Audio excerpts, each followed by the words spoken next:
Bon, ben, bonjour à toutes et à tous. Bienvenue sur le webinaire consacré aux transitions collectives qui est donc organisé par Transition Pro BFC. Rappelez peut-être qui on est. Depuis le 1er janvier 2020, Transition Pro a pris la suite du fonds GESIF, qui était, je pense, un acteur très connu. C'est une association régionale qui se décline dans chacune des 18 régions et qui a, je dirais, pour action principale d'être le référent des transitions professionnelles sur l'ensemble du territoire. Et c'est ainsi qu'on accompagne les personnes qui souhaitent s'orienter dans un projet de transition, que ce soit au travers du PDP, du dispositif démissionnaire, de la valorisation des acquis par l'expérience ou de transition collective, qui est le sujet qui nous occupe aujourd'hui. Donc, ce webinaire, en fait partie d'un plan de communication de Transition Pro Bourgogne-Franche-Comté que nous avons lancé début mars, d'abord au travers des réseaux sociaux pour faire connaître nos principales missions, et puis aussi être au service, dans cette période troublée, d'un certain nombre de salariés qui se posent des questions sur leur devenir. Et on a lancé, donc à partir d'hier, une série de webinaires sur différents sujets liés à la transition professionnelle, pour lesquels un certain nombre de personnes se sont inscrites et participent, et nous les en remercions. Et il y a toute une série de webinaires jusqu'au 12 mai que l'on peut suivre soit en direct, soit en replay en allant directement sur notre site. Donc on va passer à la transition collective et replacer ça un petit peu dans le cadre. Tout le monde fait le constat quand même qu'en France, nous avons un chômage important et que par ailleurs, on entend quand même beaucoup d'entreprises dire on n'arrive pas à trouver de candidats pour un certain nombre de métiers. Et ce constat donc, nous a amené à co-construire, État plus les différents partenaires sociaux, à mettre en place ce dispositif transition collective qui s'intègre donc directement dans le plan de relance de l'État, pour lesquels l'État alloue un financement à hauteur de 500 millions d'euros, financement prévu dans le cadre du FNE Formation. Et ce dispositif transition collective est opérationnel depuis le 1er février et va se dérouler, c'est temporaire, c'est a priori pour un an, on parle jusqu'à mai 2022, et puis on verra à la suite, je crois que ça dépendra beaucoup du succès de ce dispositif. Ce qu'il faut bien voir, c'est qu'au travers de ces transitions collectives, on vise trois choses.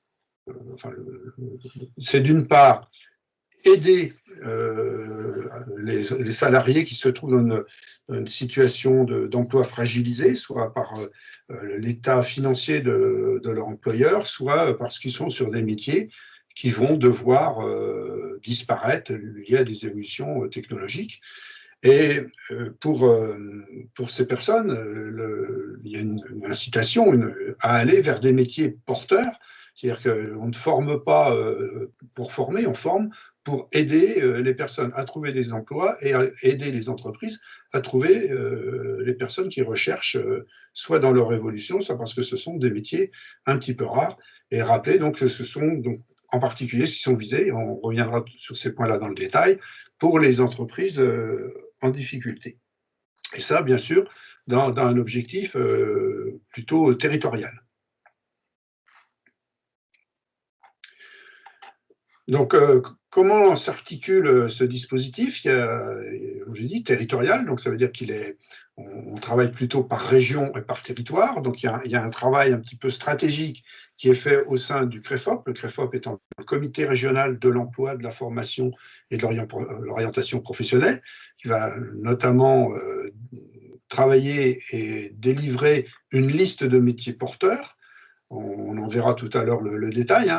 Métiers porteurs, ce sont soit des métiers pour lesquels les entreprises n'arrivent pas à trouver des candidats, mais c'est aussi des métiers qui sont liés à l'évolution du numérique, à l'évolution écologique, enfin des métiers qui sont on va dire, porteurs d'avenir dont on a besoin à court et moyen terme.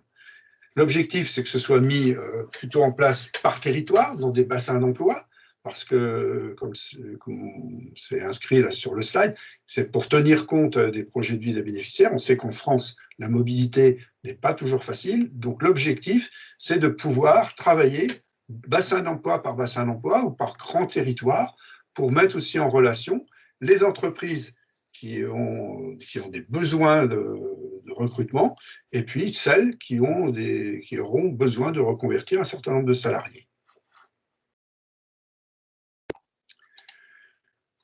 Donc, il s'agit donc d'organiser ces transitions professionnelles, de se donner un outil, des moyens pour, comme je viens de dire, permettre aux entreprises qui ont une mutation économique de leur secteur. Alors, je redis, hein, ce sont des entreprises qui peuvent avoir des difficultés économiques ou des entreprises qui ont, de par la loi, de par les évolutions, des parts de leur activité qui peuvent disparaître. Hein. On peut être concerné, par exemple, avec la baisse forte du diesel.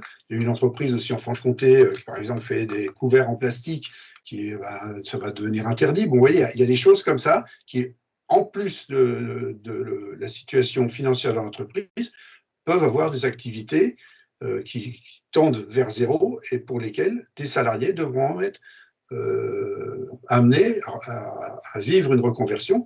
Et ce que l'on souhaite, surtout au travers de ce dispositif, c'est de sécuriser cette reconversion en évitant les ruptures de parcours, les licenciements économiques qui sont quand même toujours très traumatisants, mais aussi en maintenant et surtout en développant des compétences, en suivant des formations pour les utiliser dans ces territoires et aller dans des filières donc porteuses. Je n'ai pas précisé, hein, comme nous ne sommes pas très nombreux, si vous souhaitez intervenir, n'hésitez pas soit à lever la main si vous voulez le faire oralement, soit en utilisant le chat, on répondra. Donc voilà, donc l'objectif c'est ça, hein, des transitions collectives, c'est anticiper les mutations économiques avec des points importants. Ce sont des salariés, et on le voit dans le bas du slide, ce sont des démarches volontaires, hein, dont les emplois sont fragilisés et qui se positionnent sur une formation qui va les amener à trouver plus facilement du travail pour des nouveaux métiers ou des métiers qui sont en fort développement et afin de rejoindre des entreprises qui recrutent. Voilà, et donc la philosophie, hein, c'est protéger les salariés dont l'emploi est menacé, alors en leur proposant une formation longue, hein, qui peut aller jusqu'à 24 mois, sur des métiers d'avenir ou nouveaux métiers. Et dans des secteurs qui peinent à recruter, on va en voir toute la liste et puis vous en connaissez certainement. Donc voilà, c'est aller d'une entreprise dont mon emploi va disparaître en suivant une formation et rejoindre une entreprise qui a un avenir plus florissant. Alors, pour l'entreprise, et ça, c'est un point extrêmement important pour bien comprendre le dispositif. Je ne sais pas si les personnes qui suivent ce webinaire sont plutôt salariés ou plutôt chefs d'entreprise, mais c'est un point qu'il faut avoir bien en tête. C'est-à-dire que le début du dispositif transition collective démarre par une réflexion de l'entreprise sur son avenir, sur ses métiers. Et d'identifier donc sur un horizon moyen terme, quels sont les métiers, les postes qui vont disparaître, et au travers, et de le faire en partenariat avec les représentants du personnel, et en établissant un accord du type, ce qu'on appelle aujourd'hui GEPP, gestion des emplois et des parcours professionnels, hein, et cet accord doit être formalisé. Alors, pour les entreprises de plus de 300 personnes, c'est un accord, je dirais, complet. Et pour les entreprises dont les effectifs sont inférieurs à 300 personnes, ça peut se résumer à une liste d'emplois en danger. Et cet accord ou cette liste doivent être déposés à la direction du travail, comme on disait encore jusqu'au 31 mars, à la directe, et aujourd'hui à la DRETS. Et ça, l'important aussi, c'est que ça se fait dans le cadre de l'entreprise, dans le cadre du dialogue social, Donc, et ça, c'est le premier point. Sans accord ou sans liste déposée à la DRETS, il n'y a pas de transition collective.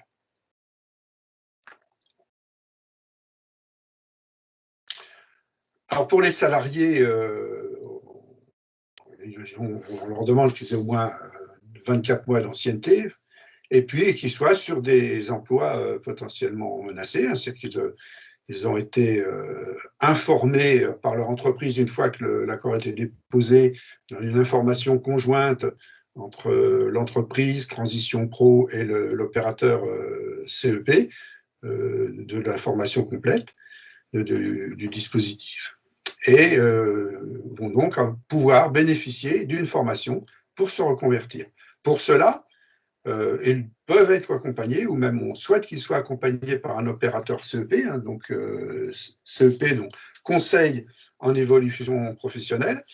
Il y a 5 opérateurs possibles pour le CEP, mais principalement, je citerai le CIBC, qui est l'opérateur privé qui est en charge de conseiller les salariés. Il y a Cap Emploi pour les personnes souffrant d'un handicap, et puis il y a l'APEC pour les cadres, sachant que les 2 autres opérateurs, pour votre information, sont Pôle emploi, mais Transition collective s'adresse aux salariés, et les MILO, les missions locales, pour les jeunes. Et c'est donc avec cet opérateur CEP qu'ils vont pouvoir réfléchir, construire leur projet, et puis monter leur dossier.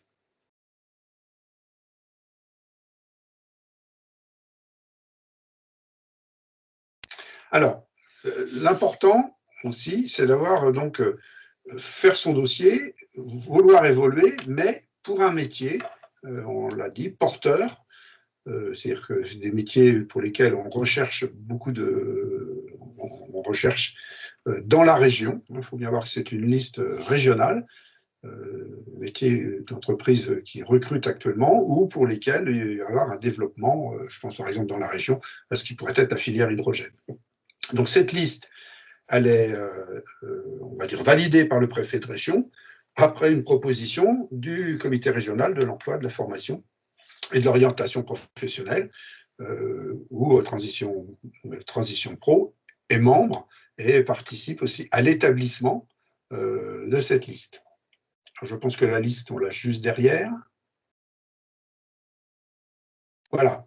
Alors, c'est un slide qui est assez dense, donc on va s'y arrêter. Donc, c'est une liste qui a été établie en début d'année, qui pourra faire l'objet, en fonction de l'évolution économique, de l'évolution de l'emploi, qui pourra avoir des mises à jour, qui peut être aussi éventuellement territorialisée. Donc, si on lit, il y a donc tout ce qui touche au bâtiment aux travaux publics pour ce qui est lié de la rénovation énergétique, hein, où il y a un certain nombre, une tendance de vie là-dessus. On voit aussi des obligations légales. Vous avez peut-être entendu ces dernières heures de faire la chasse aux passoires énergétiques. Donc tout ça, ça alimente le BTP en chantier, d'isolation notamment. L'agriculture, avec des points particuliers, le machinisme agricole, les métiers de la forêt, au sens large, y compris les conducteurs de camions grumes, une spécialité aussi. Hein, on est Doubs et Jura, Nièvre, des départements qui sont fortement brisés, et il y a une forte demande pour ces métiers-là, et un peu technico-commercial. Ensuite, il y a tout ce qui est industriel, aussi bien dans les domaines agroalimentaires, automobiles, aéronautiques, pharmaceutiques. Et là, on va aller sur des métiers. Alors, il y a la maintenance, quel que soit, je dirais, le domaine d'activité, où le métier évolue beaucoup avec la maintenance à distance, la maintenance prédictive, la maintenance automatisée, tout ce qui est conduite de process. Il y a de moins en moins d'opérateurs, à proprement parler, qui font du chargement de machines, mais on recherche plutôt des conducteurs de machines. Tout ce qui est management de projet, et puis conduite, réglage d'équipement, la robotique qui se développe. Donc, dans la partie industrielle, c'est ces métiers techniques-là qu'on recherche, qui sont recherchés particulièrement. Un point d'actualité sur lequel tout ce qui est santé, les métiers du grand âge, de tous les niveaux, depuis l'infirmier, l'aide-soignant, l'ambulancier, les auxiliaires de vie, dans tous les domaines, il y a une forte demande, en particulier dans notre région. Tout ce qui est lié au développement du numérique, le transport et la logistique, les conducteurs routiers, on cherche toujours des conducteurs routiers, pas forcément du grand international, mais du routier où le conducteur peut rentrer tous les jours chez lui. Il y a une forte demande. Juste avant crise, pour votre information, on recherchait sur la région 2300 chauffeurs. Conducteurs routiers, quand je vous parlais de chauffeurs, je parlais de chauffeurs poids lourds, mais on recherche aussi beaucoup de transports en commun. Des mécaniciens poids lourds, il faut bien assurer la maintenance, tout ça, et puis personnel d'encadrement, opérateur de commande. Des métiers de la sécurité, tout ce qui est service aux collectivités, en particulier agents de propreté, désinfection, des emplois de proximité en zone rurale, alors qu'indépendants et petits commerces,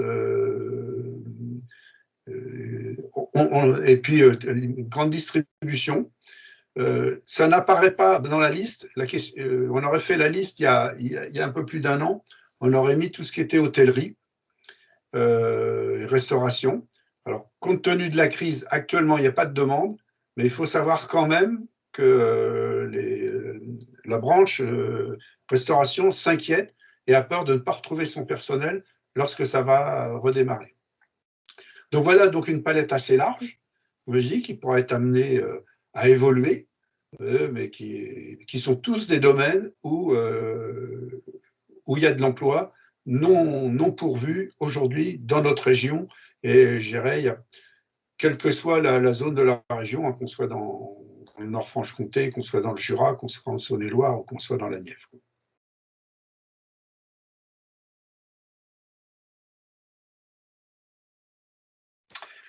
Donc, le principe des transitions collectives s'appuie sur l'existence, sur le CPF de transition. C'est un dispositif qui fonctionne. On le voit tous les jours dans notre activité de transition pro. Donc, ce CPF qui permet, et ce qui est le gros avantage, c'est que ça permet de sécuriser le salarié. C'est-à-dire que le CPF de transition prévoit le retour en entreprise si le salarié ne trouve pas l'emploi visé, et c'est aussi le cas dans le cas des transitions collectives. Si à l'issue de la formation, la personne ne trouve pas immédiatement un emploi, elle rejoindra son entreprise d'origine. Par contre, ce n'est pas le CPF qui finance les transitions collectives, c'est un financement qui est assuré par l'État via le FNE Formation. Alors, au niveau des financements, pour ce qui est là, du côté entreprise, les entreprises de moins de 300 salariés, le financement est assuré à 100% par l'État. Pour les entreprises entre 300 et 1000 salariés, il y a 25% qui est à la charge de l'entreprise. Et pour les plus grosses entreprises de plus de 1000 salariés, il y a donc 60% à la charge de l'entreprise. Mais pour le salarié, c'est pris à temps plein.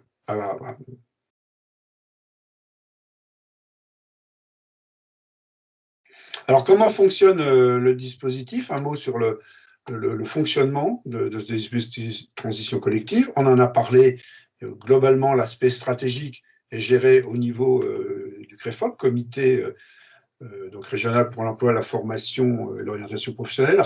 Je ne l'ai pas dit tout à l'heure, mais il faut savoir que c'est un organisme quadripartite. Donc, il y a la région, il y a l'État, les représentants des partenaires sociaux côté salariés et le représentant des entreprises. Le pilotage opérationnel, il est conjointement fait donc par la DRETS, donc anciennement la Directe, la Direction du travail et de l'emploi, et nous-mêmes, associations professionnelles. Donc notre objectif, c'est de mener à bien ce dispositif au travers de réunions régulières où on a un suivi quantitatif, qualitatif des parcours, où on on démarre, hein, tout simplement, mais l'objectif, c'est aussi de partager des expériences, ce qui a bien marché sur un territoire, voir comment on peut le transversaliser sur un autre bassin d'emploi. Et on a donc tous les intervenants qui sont autour de la table. On a les 5 conseils en évolution professionnelle que j'ai évoqués tout à l'heure, les opérateurs de compétences, l'association TEPO, la région, et puis donc l'ADRETS. Et puis on a un suivi de l'accompagnement des salariés grâce aux opérateurs donc du CEP.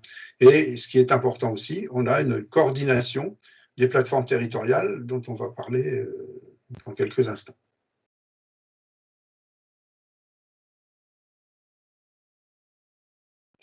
Donc, au niveau de l'examen du dossier, donc, qui est fait au sein de la commission d'instruction de Transition Pro, il va donc avoir un examen des demandes de prise en charge où vont être appréciées la pertinence du projet et, une fois validé, va donc financer, on va dire, le projet de formation et toute la partie administrative.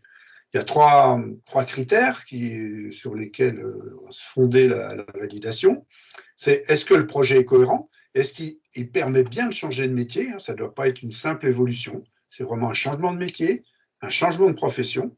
Si c'était qu'une évolution, ça sera traité au sein de l'entreprise. Ensuite, la pertinence du parcours de formation. Est-ce que le projet de formation qui a été choisi par le salarié, est-ce que éventuellement le diplôme, le certificat, la qualification, est-ce que tout ça est bien en ligne, en adéquation avec le coût? Quelle est la pédagogie déployée? Est-ce que c'est bien cohérent avec ce qu'on trouve habituellement dans la région?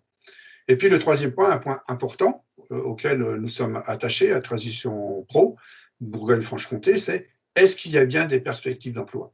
Ça, c'est extrêmement important. Alors, dans le cas de transition collective, c'est est-ce que le métier envisagé fait bien partie de la liste établie par le CREFOP? C'est important. On souhaite que les gens les personnes qui aient recours à Transition Pro ne se retrouvent pas dans une impasse à l'issue des formations, que ce soit transition collective ou PTP et autres. Ça, c'est un point important. Donc, c'est à ce titre, ces 3 points-là que sont évalués les dossiers et que la commission d'instruction, donc commission paritaire, valide le projet et donc le financement associé. Dans les partenaires, on a les OPCO, donc l'opérateur de compétences qui, pareil, depuis le 1er janvier 2020, donc, apporte un appui technique aux branches professionnelles, aux entreprises. Et dans le cadre des transitions collectives, les OPCO ont pour mission de repérer les entreprises qui pourraient bénéficier de ce dispositif et puis de les aider dans la mise en place de l'accord GPE-PP. Il faut savoir aussi que l'ADRETS peut avoir des prestations RH pour aider notamment les PME pour constituer ce dossier. Les opérateurs du CEP, ils ont un rôle traditionnel de conseil en évolution professionnelle. Et cet accompagnement, nous le souhaitons obligatoire auprès des salariés pour construire leurs projets, comprendre d'où ils viennent, où ils vont, leurs désirs, leurs souhaits, et puis construire un dossier qui puisse être validé, j'allais dire, au premier passage. Alors, les plateformes territoriales, un des enjeux de transition collective, on l'a dit, c'est pour permettre aux salariés qui sont sur un poste un peu menacé de pouvoir évoluer sans passer par le CAS Pôle emploi, mais c'est aussi de pouvoir fluidifier le marché de l'emploi sur un territoire. C'est pas aujourd'hui, la situation n'est pas si simple. Les entreprises qui recrutent ne sont pas toujours connues. Et quant à celles qui ont des difficultés, c'est encore par, je pense, confidentialité, difficile de les repérer. Et c'est donc difficile de les mettre en relation. Et c'est une ambition importante de transition collective de fluidifier ce marché de l'emploi. Donc, il y a, pour lancer cet aspect territorial, il y a un dispositif qui s'appelle l'appel à manifestation d'intérêt pour rechercher des territoires qui seraient volontaires pour se lancer dans ce dispositif, qui a été lancé fin décembre. On va voir qu'il y a un certain nombre de territoires qui se sont mobilisés pour ce premier appel. Et un deuxième appel à manifestation d'intérêt devrait être dans les prochaines semaines lancé pour couvrir les territoires qui ne seraient pas encore couverts aujourd'hui. Alors, les territoires, voilà, donc en Bourgogne-Franche-Comté, on en a un certain nombre. On a une première plateforme qui concerne le Haut-Jura, le bassin de Saint-Claude, qui est essentiellement portée par les entreprises de la plasturgie et les entreprises de la métallurgie et la mécanique. Il y a une plateforme qui est portée par la Fabrique Emploi et Territoire, c'est la maison de l'emploi sur l'ensemble du territoire de l'Asnières. Il y a une plateforme autour du Grand Chalon-sur-Saône. Nous avions candidaté, nous aussi, notre plateforme, justement pour pouvoir animer les différents territoires et couvrir les bassins d'emploi qui ne seraient pas dans un des territoires précédents. Il y a une plateforme nationale pour PSA, pour Stellantis, sur l'ensemble du territoire et qui a une déclinaison pour l'usine de Sochaux. Et puis, dans le même bassin, sur le Nord Franche-Comté, donc qui couvre donc l'aire urbaine, ce qu'on appelle l'aire urbaine, pour ceux qui ne connaissent pas, donc c'est Belfort, territoire de Belfort, Montbéliard, le Doubs, Héricourt, Haute-Saône, et pour sur cette plateforme-là qui est portée, elle aussi, par l'industrie mécanique et métallurgique. Et puis, il y a deux OPCO qui ont candidaté au niveau national, Constructis et l'OPCO EP, l'entreprise de proximité. Donc, notre rôle de Transition Pro, c'est donc d'animer ces territoires, de participer, de les aider et de transversaliser les actions. Et puis, il devrait y avoir un certain nombre d'autres territoires qui s'organisent de cette façon-là dans les prochaines semaines. Voilà une présentation assez générale, assez complète. Donc, je suis prêt, comme mes collègues de Transition Pro aussi, à répondre à vos questions. Il y a peut-être des points particuliers à préciser ou des points plus techniques. Donc, n'hésitez pas, soit à lever la main, soit à poser votre question par le chat.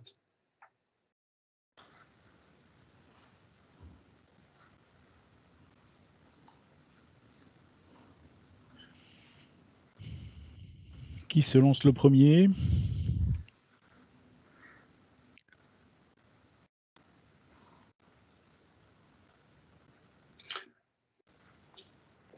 Si c'était clair, n'hésitez pas à le dire non plus. Voilà.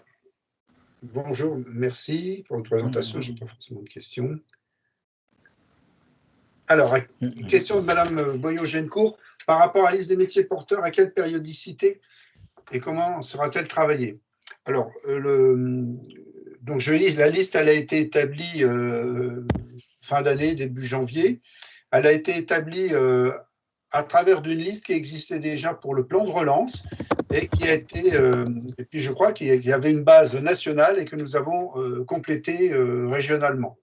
Alors pour le moment, je crois que c'est à l'usage qu'on va voir comment on l'utilise. Est-ce que la commission d'instruction y trouve un intérêt? Une question qui est posée, c'est est-ce qu'on doit la territorialiser? C'est-à-dire que là, ça demande un petit peu de travail, de voir, c'est surtout pour donner de l'information, je pense aux gens qui se lanceraient dans le dispositif, savoir où est-ce qu'il y a plus d'emplois dans tel ou tel domaine, et voir. Et après, c'est l'évolution économique. Hein. On a parlé tout à l'heure, j'ai évoqué le cas de l'hôtellerie et de la restauration où aujourd'hui, force est de constater qu'il n'y a pas de besoin puisqu'il n'y a pas d'activité, mais peut-être qu'à la réouverture, on l'espère tous le plus tôt possible à l'été, qu'il y aura des besoins. Et à ce moment-là, on mettra à jour la liste. Sachez qu'en gros, c'est le bureau du CREFOP qui a donc en charge cette mise à jour et que le bureau du CREFOP se réunit trimestriellement. Donc, s'il y avait une nécessité, on pourrait mettre à jour tous les trimestres.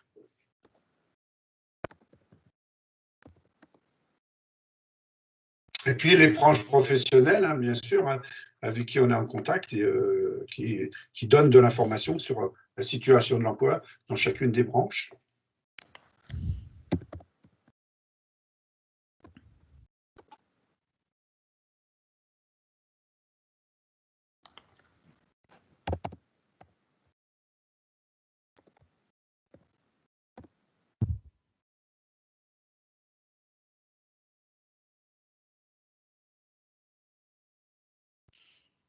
Je te laisse répondre, Francis, toi qui as plus l'expérience de la commission d'instruction et des dossiers sur la question de Madame Amaury. Oui, d'accord, merci. Alors, en ce qui concerne les critères d'éligibilité, comment est définie la cohérence du projet par le changement de métier via l'identification d'un nouveau codrom? Alors, il y a deux choses. Effectivement, la reconversion est définie par un changement de codrom. C'est-à-dire que dès l'instant où il y a un chiffre ou une lettre qui change dans le codrom, on peut parler effectivement de reconversion. Effectivement. Mais ce n'est pas pour autant que ça va définir la cohérence du projet.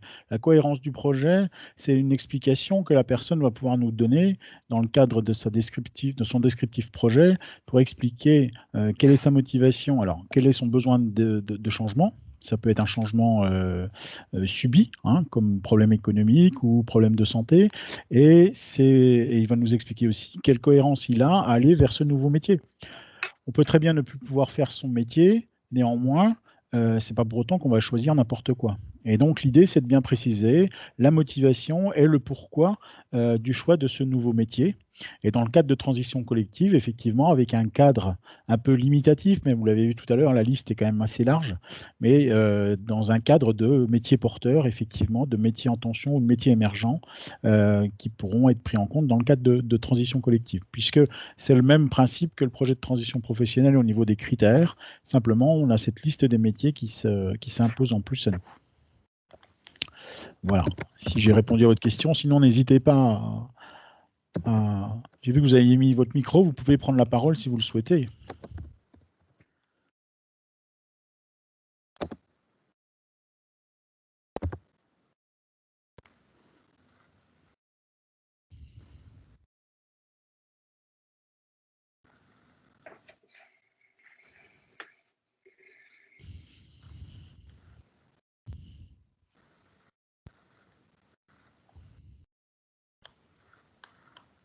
Alors dans le chat, je vous ai mis l'adresse mail du salon. Hein, si vous avez besoin de nous poser des questions par rapport à ce webinaire après, quand nous serons quittés, vous pourrez utiliser donc contactsalon@transitionpro-bfc.fr. N'hésitez pas. Nous renverrons vers le bon interlocuteur pour l'éventuelle réponse qui vous sera donnée.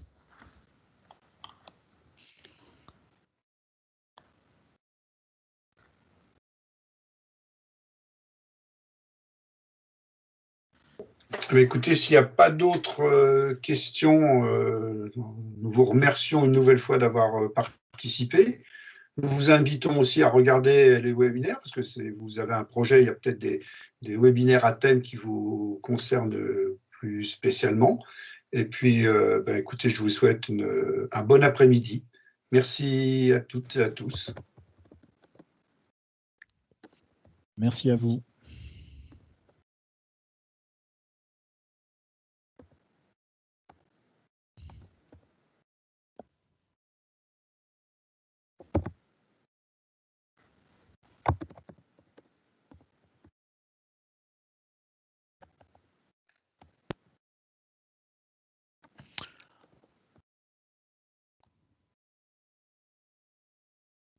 Merci pour vos commentaires et puis à très bientôt.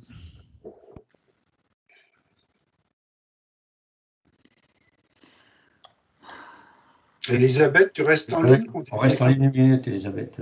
Bernard.